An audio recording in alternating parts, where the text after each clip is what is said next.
ตัดภาพมาอยู่ที่บ่อนเฮ็ดเวียกแล้วเนาะพี่น้องเนาะครับทักทายสบายดีหมดทุกคนคลิปนี้จะมาเว้าเกี่ยวกับการทำงานของสาวปองเนาะทีนี้ก็เป็นหน้างานพี่น้องทุกเช้าหรือว่าทุกแรงเราจงได้มาก่อนนะเข้าทำงานเราจงได้มาสับกะเนาะหรือว่าสแกนใบหน้าเนาะที่หน้างานนี่หรือว่าเป็นโครงการเนาะรวมเดี๋ยวเวลาพักผ่อนย้อนอารมณ์เขาก็จะมาพักผ่อนอยู่นี่เนาะก่อนจะเพชรเวียกเขาก็จะได้มีการลงลายชื่อหรือว่าลงลายเซ็นเนาะเพื่อจะเป็นลายลักษณ์อักษรให้แก่วันงานเขาในแต่ละมื้อในการทำงานอยู่โรงงานแห่งนี้เพิ่นก็จะมีการแบ่งกะเนาะคือ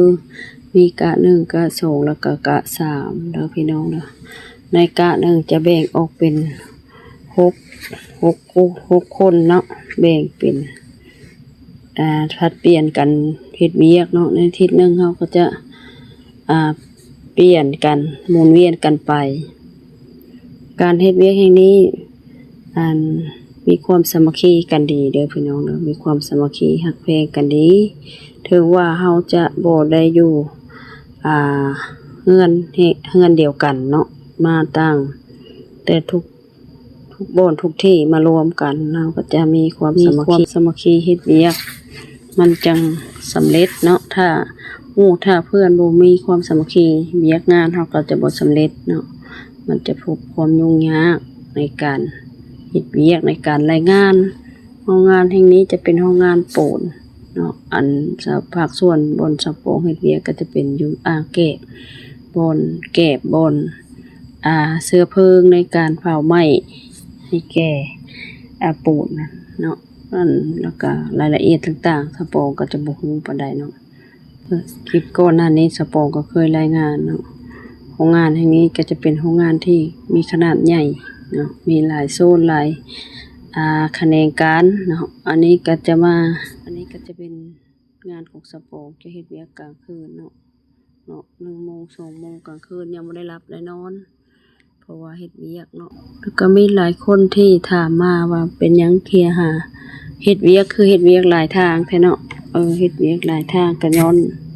สภาพแบบนี้แหละเนาะพี่น้องคนเฮาบ่สามารถเลือกงานหรือว่าเลือกอันนั้น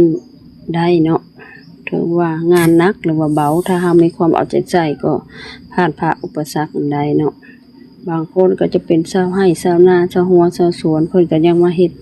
เวียกโรงงานนี้เพราะว่าทางด้านเศรษฐกิจเนาะเป็นหยังก็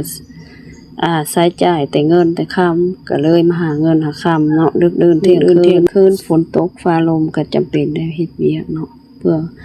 อันนึงก็เป็นเพื่อเงินเนาะเพื่อจุนเจือในครอบครัวครอบครัวเฮือนชาติเท่านั้นแหละภาระไผก็บ่คือกันเนาะ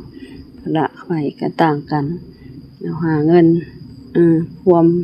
เหงื่อแห้งเฮามีในหาเงินเนาะหาไปเนาะตอนเฮายังแข็งแรงหาได้ก็หาไปก่อนเนาะเฮาบ่ได้เบียดเบียนไผเป็นงานที่สัตย์ซื่อบริสุทธิ์เนาะแต่ละคนก็ได้มาวันนี้ก็คลิปเฮาก็จบเพียงเท่านี้เด้อพี่น้องเด้อว่าพี่พาน้องกลับบ้านก่อนขอบใจมื้อทุกคนที่ผ่านมาเห็นคลิปนี้แล้วขอให้ทุกท่านจงมีแต่ความสุขกายสบายใจสุขมาร่ำรวยอย่าลืมฝากกดไลค์กดติดตามช่องสาวปองบ้านนาเด้อขอบใจได้ๆพบมาเด้อ